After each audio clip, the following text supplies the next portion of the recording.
자, 프린트물 17페이지입니다. 이 프린트물 없으신 분?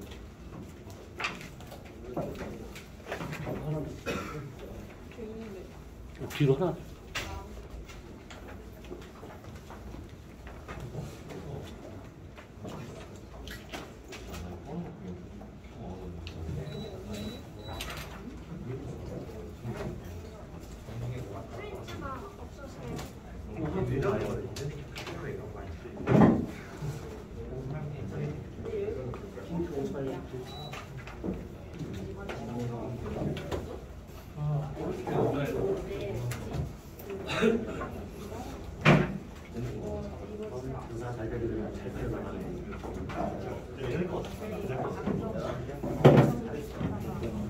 아니, 보루 많이 못 사있어.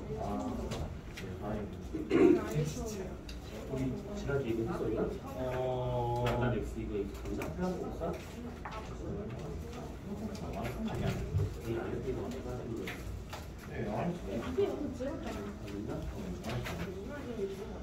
자, 그러면 17페이지입니다. 17페이지.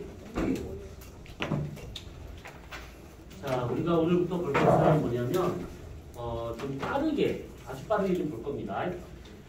구강별의 표면 온도에 대한 얘기인데 요거를 지금 빠르게 보면 이런 내용이 나와요. 우선은 별의 표면 온도가 뭐 어떻게 나온 것이 있고, 그 다음에 색지수하고 표면 온도에 관련된 것이 나오게 되고, 그 다음에 스펙트럼에 대한 것이 쭉 나오면서 이거 아마 여러분들 외웠을 겁니다. 오비어 파이널 키스니 쭉 가고, 그 다음에 별의 질량 구하는 방법, 그 다음에 별의 크기, 반지름을 구하는 방법, 별의 분류가 뭐가 있다, 뭐 이런 식으로 쭉 나오게 있는데 가급적 이 구강은 좀 빠르게 좀 넘어가서 이제 중요한 부분들만 보도록 합시다.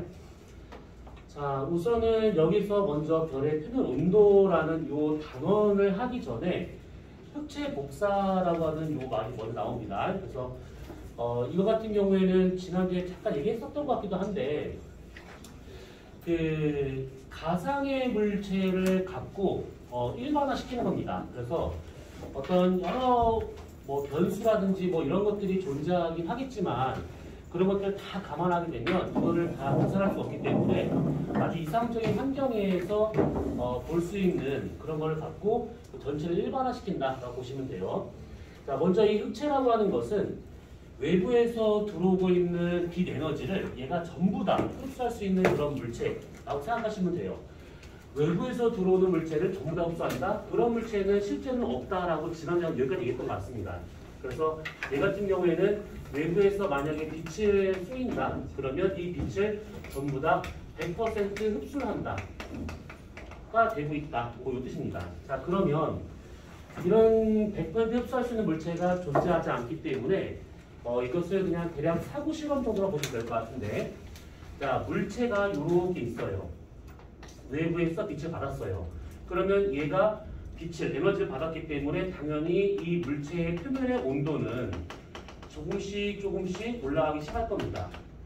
그러면 얘가 온도 올라가면서 다시 외부로 에너지를 방출하게 될 것인데, 그때 방출하는 이 에너지와 같은 경우는 전자기파의 형태로 빠져나가다 보니까 파장, 람다로 이게 나가더라 이렇게 볼 수 있는 것들이죠.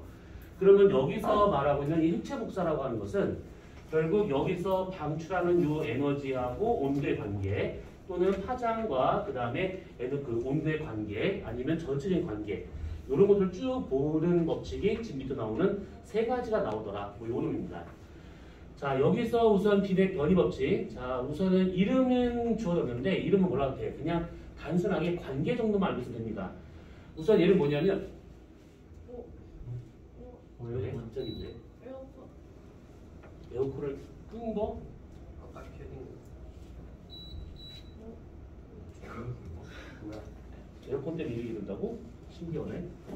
자, 아무튼 그래서 물체의 표면 온도를 우리가 T라고 생각을 하고 그때 방출하는 에너지, 최대 에너지를 우리가 람다 맥스라고 친다고 하면 둘의 관계는 람다 맥스는 T분의 A다라고 되어 있는 것인데 여기서 람다 맥스가 뭐예요? 이거는 세 번째 걸 보면 금방 이해가 됩니다. 어찌됐든 간에 얘와 같은 경우는 이런 건 다 필요 없고 그냥 온도의 단순 반비례하고 있다 정도로만 알고 있으면 되는 겁니다. 람다 맥스는 온도의 단순 반비례하고 있다.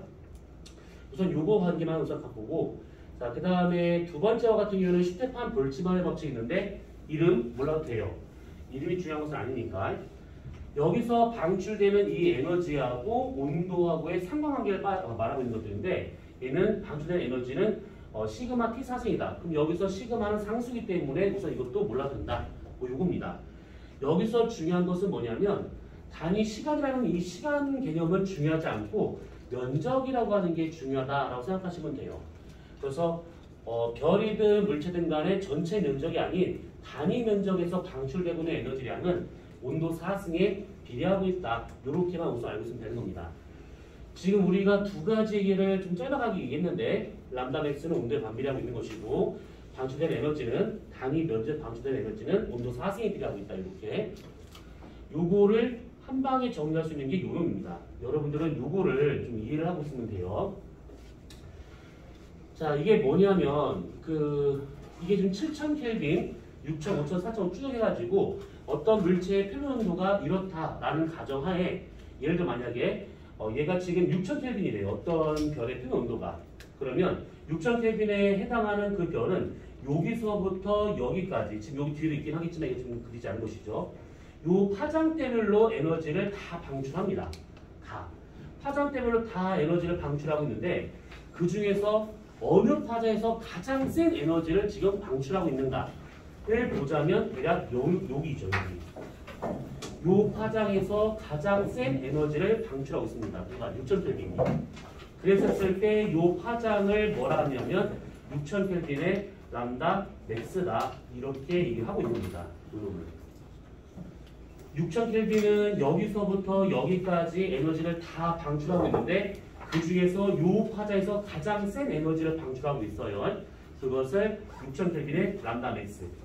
그러면 4000켈빈은 여기부터 여기까지 에너지를 방출하는데 대략 여기쯤에서 최대 에너지를 방출하고 있는 중이죠.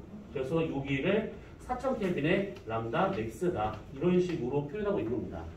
그래서 아까 우리가 처음에 봤었던 기내 변이 것을 본다면 이 람다 맥스라고 하는 것은 온도의 단순 반비례한다 라고 하는 것은 이 그래프를 보시면 온도가 떨어지면 떨어질수록 람다 맥스의 위치가 여기에서 이쪽으로 점점점 파장이 길어지는 쪽으로 가고 있구나를 말하고 있는 것들이죠.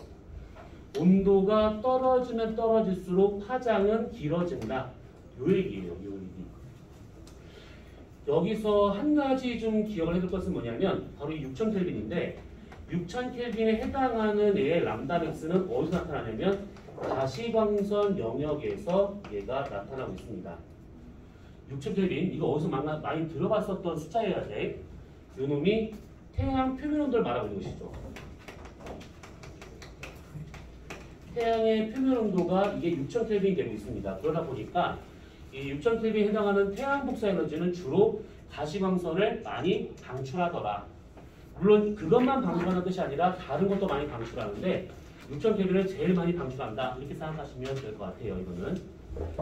그래서 플랑크 곡선에서는 먼저 첫 번째 나왔던 기내 변이 법칙을 이렇게 설명할 수 있다가 되고 있는 것이고 그 다음에 두 번째는 여기서 6000켈빈에 해당하는 것만 잠깐 보자면 여기서부터 여기까지 에너지가 이 파장에서는 이만큼, 여기서는 이만큼, 여기서는 이만큼. 어쨌든 간에 다 파장대별로 방출한 에너지가 다 다릅니다. 다 달라요.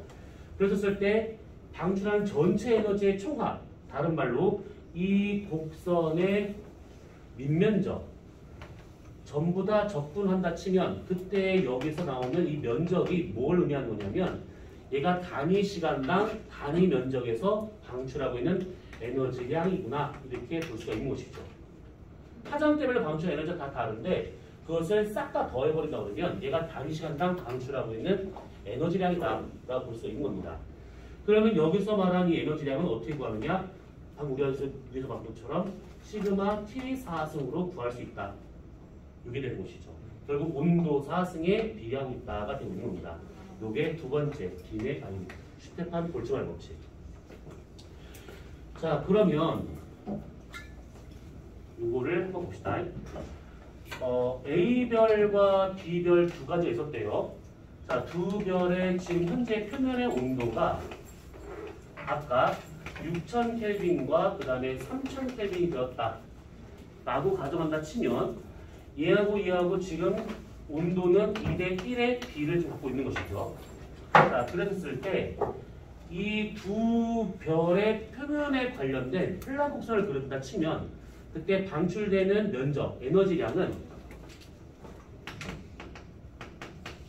몇 대 몇일까요, 이거? 16대 이거 16대1이 나와야겠지. 왜냐하면 방출되는 에너지는 시그마 T 사승 구할 수 있기 때문에 온도 사승에 비례하고 있더라. 이 놈이죠. 그러면 람다 맥스와 같은 경우에는 몇 대 몇? 1대 이거 1대2가 나와야겠죠. 왜냐하면 람다 맥스는 온도의 단순 반비례이기 때문에 온도가 2배가 크다? 그러면 그거의 절반값밖에 안 되더라. 이렇게 볼 수가 있는 겁니다. 우선 대략 이해되지? 요거 뭐 크게 어려운 부분은 아닙니다. 와, 그럴 데도 없네. 잠깐만요.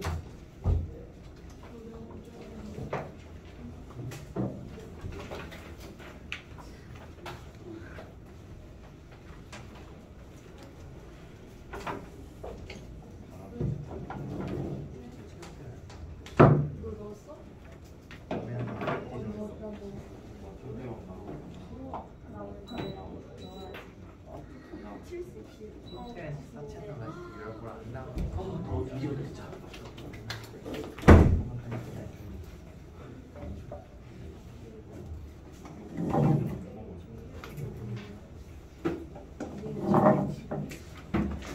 자, 그러면 요 얘기는 여기까지만 보도록 합시다.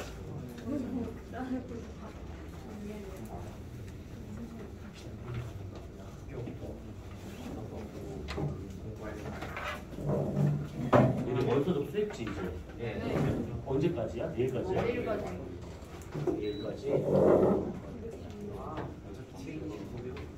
아직 접수 안 한 사람 있어?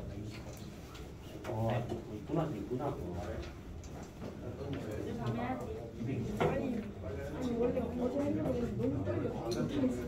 자, 알겠습니다. 이것들아, 알겠습니다.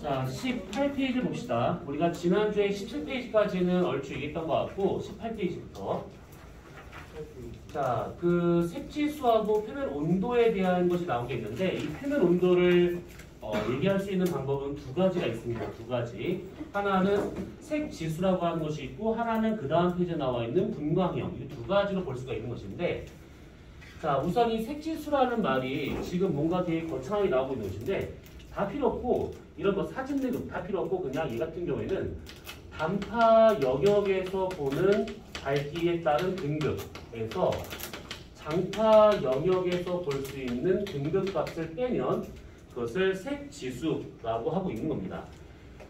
자, 그러셨을 때 이 색지수는 어떻게 표현하는 거냐면 내가 어떤 한 별을 봅니다. 어떤 한 별을 보고 있는데 그 별을 내가 맨눈으로 볼 때하고 그 별을 사진 찍을 때하고 밝기가 다르게 보인다 이 뜻입니다.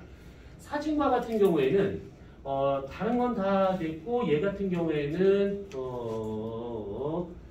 파란색으로 되어 있지만 사진과 같은 경우는 주로 단파에 해당하는 빛을 잘 인식을 하고 있고요. 우리 눈과 같은 경우에는 파장이 긴 쪽을 더 잘 인식을 합니다. 그럼 만약 예를 들어서 내가 어떤 별을 사진을 딱 찍었는데 아주 밝게 보입니다. 그러면 단파 영역에 해당하는 에너지를 많이 보내고 있다. 그래서 그것을 사진 찍어서 우리가 확인할 수 있다가 될 수 있는 것이죠. 근데 내가 그 별을 똑같은 별인데 맨눈으로 봐요. 근데 되게 어둡게 보여요. 그럼 그 말은 뭐냐면 그 별에서 보내는 에너지들 중 장파에 해당하는 에너지량이 적으니까 내가 눈으로 볼 때 잘 안 보이더라. 요 놈입니다. 요것을 밑에 나와 있는 요 그래프로 본다면 조금 이해가 될 수 있을 것인데, 자, 이게 무슨 말이냐? 여기서 B를 사진으로 보시면 되고 V를 눈으로 보시면 됩니다. 안시로. 자, 사진으로 볼 수 있는 파장 영역은 여기예요. 눈으로 볼 수 있는 파장 영역은 여기입니다. 잘 볼 수 있는 파장 영역이. 근데 딱 보니까 어떤 별, 여기 뒤에 있는 요 별, 요 긴 거, 큰 거 딱 봤는데 사진으로 찍었더니 그 영역에, 파장 영역에 해당하는 에너지량이 여기까지입니다. 근데 그 같은 별을 내 맨눈으로 본다. 그러면 요 파장 영역을 눈으로 제일 잘 볼 수 있는데 그때 그 별이 방출한 에너지량은 이 정도밖에 안 돼요.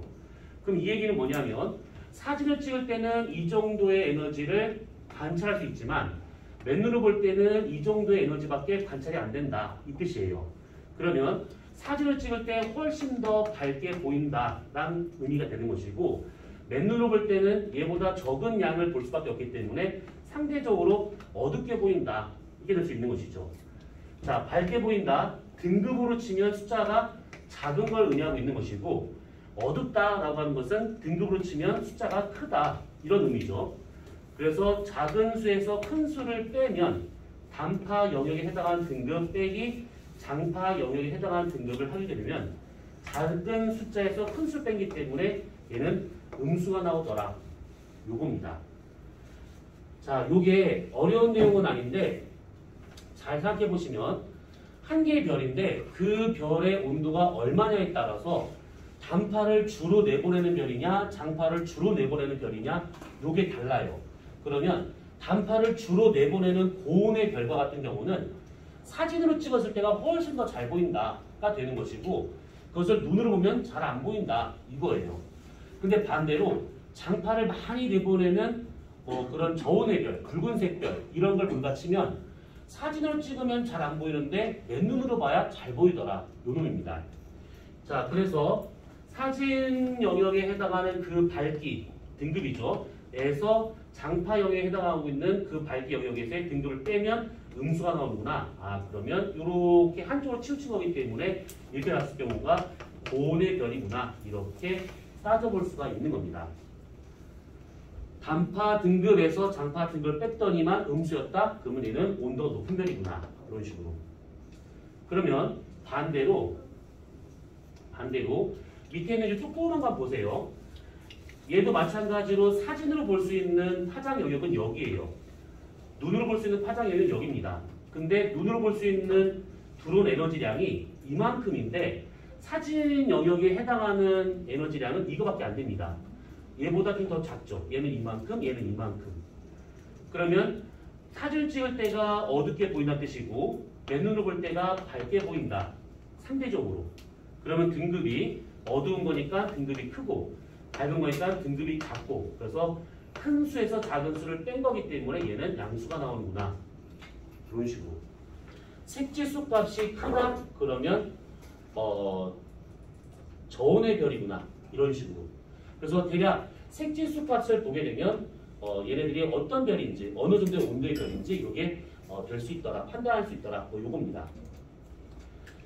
자, 그러면 지금 이런 식으로 우선은 색지수라는 말을 했는데 이것을 막 뭔가 다 이해하려고 노력하지 말고 이게 만약에 이해 안 간다. 그러면 간단하게 색지수는 작을수록 숫자가 작을수록 고온이고 숫자가 클수록 저온이구나. 이렇게만 알고 있으면 됩니다. 색지수가 크냐 작냐 이것만 비교하자면 돼요. 그래서 이렇게 음수가 나온다. 고온, 양수가 나온다. 저온. 이런 식으로. 그러면 이제 하나하나 정리를 합시다. 색지수가 0인 경우 색지수가 0이다라고 하는 것은 사진 영역으로 봤을 때 등급 빼기 눈으로 봤을 때 등급 요거를 말하거나 아니면 만원경에 필터를 설치해가지고 볼 수가 있는 것이 있는데 그때 단파만 남겨놓고 나머지 파장을 다 죽여버리는 그 필터를 우리가 B필터라고 해요.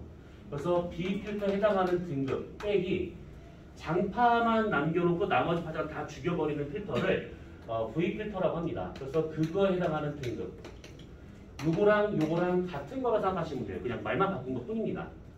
그래서 이렇게 해가지고 색지수가 0이 나오는 이 별들은 표면의 온도가 만 켈빈일 때 이렇게 나타납니다. 만 켈빈일 때.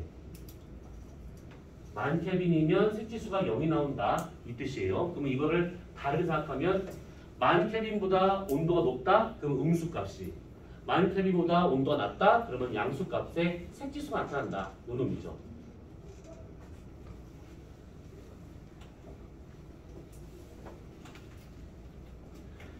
자, 그래서 여기 페이지에 나와 있는 내용이 좀 많으면 그냥 그렇게라도 알고 있으면 되는 겁니다.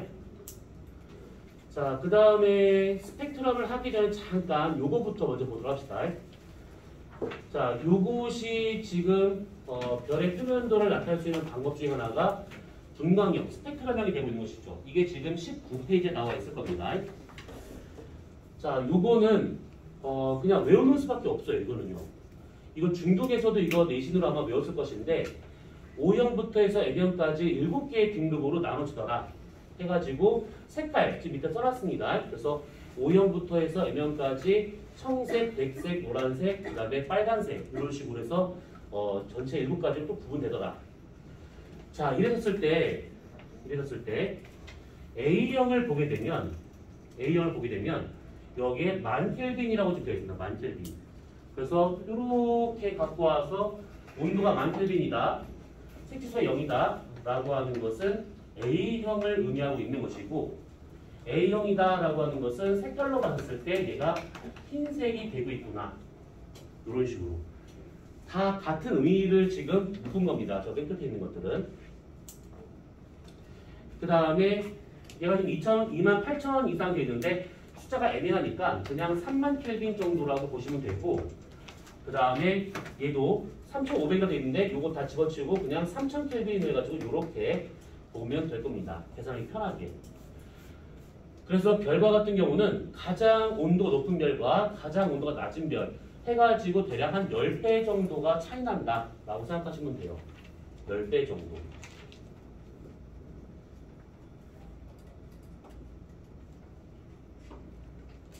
이거 다 외웠던 거라 기억나시지? 네. 오비어 파이걸 키스미 해가지고 다 외웠을 겁니다. 여기에서 여러분들은 O형, A형, G형, N형 네 가지는 꼭 기억을 하고 있어야 돼요. 네 가지는. 특히 G형과 같은 경우가 이게 태양이다 보니까 얘도 꼭 기억을 해두셔야 됩니다.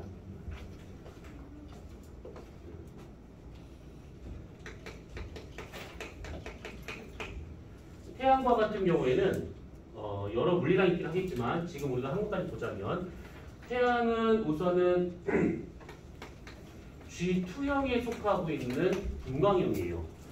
여기서 G2라고 하는 것은 각 분광형이 지금 이렇게 7개로 구분이 되는데 각 분광형마다 0부터 해가지고 최대 9까지 10등급으로 나누게 됩니다. 그래서 전체가 70가지인데 그 중에 태양은 위에서 세 번째, 숫자가 작을수록 고온이고 클수록 저온인데 위에서 G형 중에서 위에서 세 번째 G2가 되고 있다.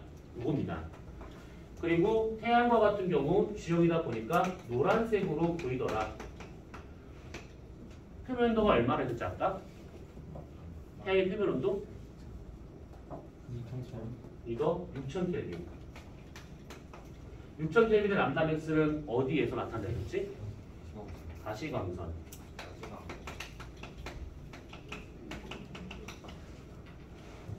그 다음에 태양은 대략 한 4.8 절대 등급이 나오는데 그냥 5 정도로 보면 될 것 같아요. 절대 등급이 5 정도가 나옵니다. 이렇게. 그리고 저런 식으로 이렇게 세트로 묶어가지고 볼 필요가 있습니다. 자, 그래서 우선은 이 온도에 관련된 것들은 이렇게 표현하고 있더라라는 얘기인데 색지수보다는 여러분들은 여기 있는 요거를 더 잘 적어서 됩니다. 요거 스펙트럼형과 그 다음에 색깔 7가지를 다 알 필요가 없이 딱 4가지 O, A, G, M 요 4가지만 잘 적었으면 돼요. 자, 그러면 요 놈을 보도록 합시다.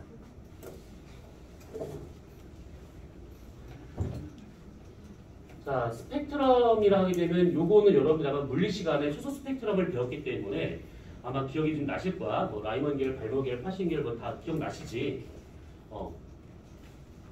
기억나지? 그렇지. 물리를 했으니까 기억이 나실 거야.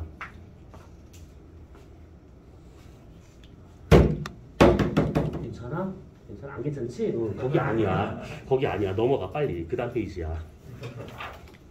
괜찮아? 가서 물 쪽쪽 빨아먹고 올래? 그거 귀찮지? 나가는 거.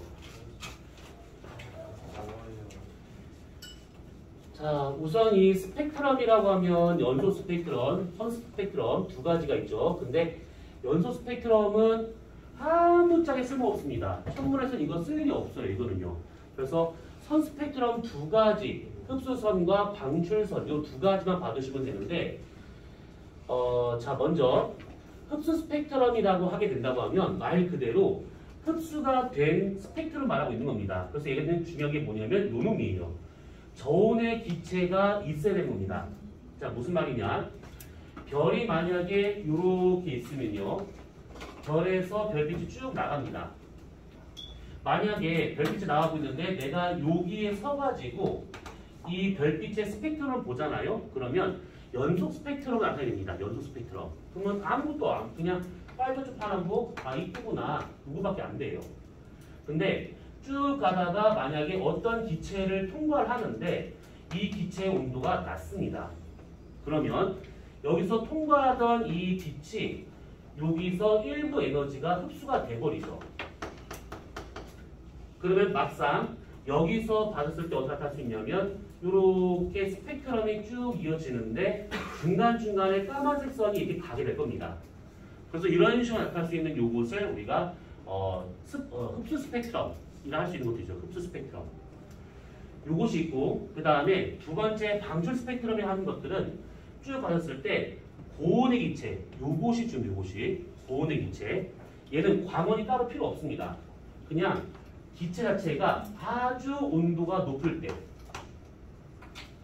지가 스스로 빛을 내는 것처럼 이렇게 내보내는 이런 것을 의미하고 있는 것인데 얘네들을 여기 서서 스펙트럼을 관찰해 보잖아요. 그러면 전체가 아무것도 안 보이는데 중간중간에 색깔선이 갑니다. 색깔선이.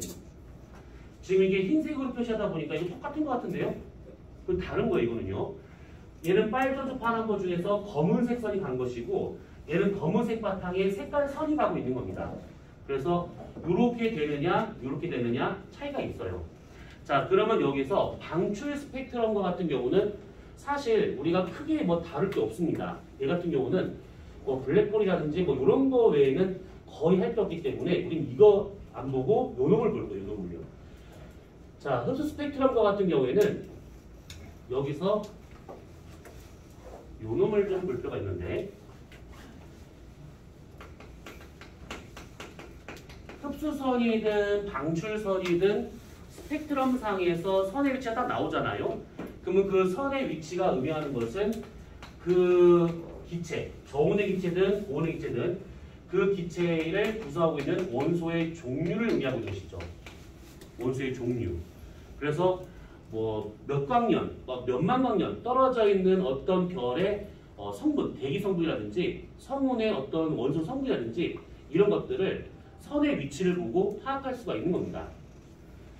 그래서 요렇게 우리가 볼 수가 있는 것인데 여기서 요 놈을 잘 기억해야 될 것이 뭐냐면 저 별을 이렇게 보도록 합시다.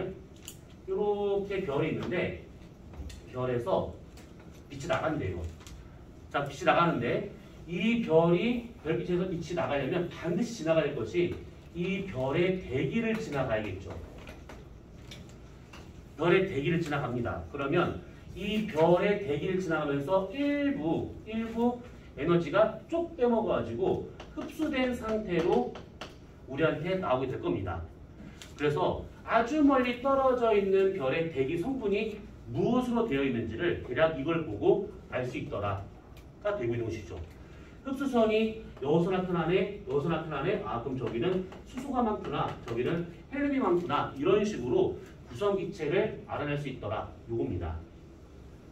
또 하나는 이 별 앞을 만약에 행성이 지나간대요. 그러면 행성이 이렇게 있는 상황에서 행성의 대기가 이렇게 있을 겁니다. 그러면 그때 여기서 지나가는 이 별빛이 행성 대기를 통과하잖아요. 이렇게요. 그러면 스펙트럼을 받았었을 때 이렇게 받았을 때 별 대기에서 빠져나간 흡수선이 이렇게 나타났다 라고 보잖아요. 그러면 행성이 이 앞을 지나가면서 추가적으로 흡수된 것이 나타날 겁니다. 그래서 없던 것이 이렇게 생길 수가 있어요. 그러면 이것은 뭐냐면 행성 대기에 의해서 나타나고 있는 흡수선이구나. 이런 식으로. 그러면 별의 대기 성분도 알 수 있는 것이고 행성의 대기 성분도 알 수 있는 그런 식으로 구성 성분이 뭘로 되어 있는가 이걸 판단할 수 있다 이겁니다. 지금 제임스 웹 우주망이 올라가서 지금 여러 개를 보고 있는 중인데 과거에는 저런 방법을 통해 가지고 저 행성의 대기가 뭘로 되어 있을 것인가 뭐 이걸 좀 판단을 좀 했었습니다. 그런데 요즘 같은 경우에는 지금 그 만원경에서 여러 가지 좀 찾아내고 있는 중인데 대략 지금 700광년 떨어져 있는 항성계에서 물로만 되어 있는 행성을 지금 발견을 했어요. 그래서 액체로만 존재하고 있는 행성이 발견이 됐는데 그것을 그렇게 판단했던 것은 대기 성분에 이산화탄소하고 수증기가 많이 들어있는 걸 보고 난 다음에 아 저기는 지금 온도가 어느 정도니까 액체한테 물이 존재하겠구나. 그리고 실제 표면 중력을 계산해서 봤더니 물 자체가 많이 있겠구나 라고 하는 것을 알게 된 것들이죠. 핵이 다 액체인 거예요? 아, 핵이라고 하는 거예요? 아니 표면만. 그 표면이 물로 되어 있는 물 방울이 아니라 물 표면으로 되어 있는 요렇게. 자, 그 다음에 또 하나는 뭐냐면 선의 두께. 요것도 좀 볼 필요가 있는데 선의 두께라고 하게 된다고 하면 기체의 온도하고 기체의 밀도에 의해서 결정이 돼요. 선의 위치는 원소 종류에 의해서 결정되는 것이고 그 선의 두께는 기체의 온도나 밀도에 의해서 결정되고 있는데 온도가 높을수록 밀도가 클수록 두께가 더 두꺼워집니다. 더 많은 에너지를 확실하게 뽑아먹는다 라고 생각하시면 됩니다. 자, 그럼 여기서 온도에 대한 것은 몰라도 되고 요것만 보도록 합시다. 자, 선의 두께가 대기 밀도에 의해서 결정된다라고 하는 것은 이렇게 볼 수가 있어요. 뭐냐면 지금 자리 부족하니까 여기다 쓸게 그냥. 별이 이만한 큰 별이 있었대요. 그 다음에 요만한 조그만 별이 있었대요. 자, 그러면 별의 반지름은 얘는 크고요. 얘는 별의 반지름이 작습니다. 반지름을 보자면 얘가 크고요. 얘가 작습니다. 이렇게. 그렇다면 표면에서 느낄 수 있는 중력은 누가 더 크냐라고 했었을 때 확실히 표면에서의 중력은 거리 제곱에 반비례하고 있는 거라서 여기서 느끼는 중력값이 작게 나타나게 되고요. 얘는 지금 이 반지름이 작다 보니까 표면 중력값이 클 수밖에 없습니다. 이렇게. 얘가 더 질량 클 수도 있는 거잖아요. 질량 큰 거는 그냥 비례관계지만 거리에 대한 것은 반지름 제곱에 반비례하기 때문에 질량보다는 크기가 더 훨씬 더 중요한 요인이다라고 생각하시면 돼요. 자, 그러면 표면 중력이 얘가 더 큽니다. 얘가 더 작고요. 그러면 대기를 잡을 수 있는 힘은 당연히 얘가 더 크다는 얘기지. 그래서 얘는 대기를 꽉 잡고 있기 때문에 대기 두께가 상당히 얇습니다. 얘가 얇아요. 근데 대신에 얘는 대기를 느슨하게 잡고 있기 때문에 대기 두께가 상당히 두껍습니다. 자, 그러면 똑같은 대기를 잡았는데 누구는 바짝 잡아 끌고 누구는 엉성히 잡고 그래서 대기 밀도가 달라지더라 이 얘기죠. 그래서 얘는 대기 밀도가 크고요. 얘는 대기 밀도가 작습니다. 아주 짱짱하게 얘 대기를 잡고 있는 상태이고 얘는 대기를 아주 엉성하게 잡고 있는 상태다. 요거예요. 그러면 별 표면에서 나오는 빛을 통해 가지고 여기 대기를 이렇게 빠져나갈 거잖아요. 이렇게요. 그러면 그때 저밀도의 대기를 통과할 때하고 고밀도의 대기를 통과할 때하고 빠져나오는 흡수선의 두께를 비교하자면 흡수선의 두께 비교하자면 얘는 두껍게 나타나게 되는 것이고 고밀도의 대기니까 얘는 얇게 나타나더라. 저밀도의 대기를 통과했기 때문에 이런 차이가 있는 겁니다. 흡수선의 두께만 보더라도 그러니까 두 별의 표면 온도가 같은데 흡수선의 두께만 보면 이 별의 반지름이 얘가 더 크구나 더 작구나 표면 중력값이 누가 더 크다 작다 대기 두께나 대기 밀도 이런 것들을 다 파악할 수 있더라 이 얘기죠.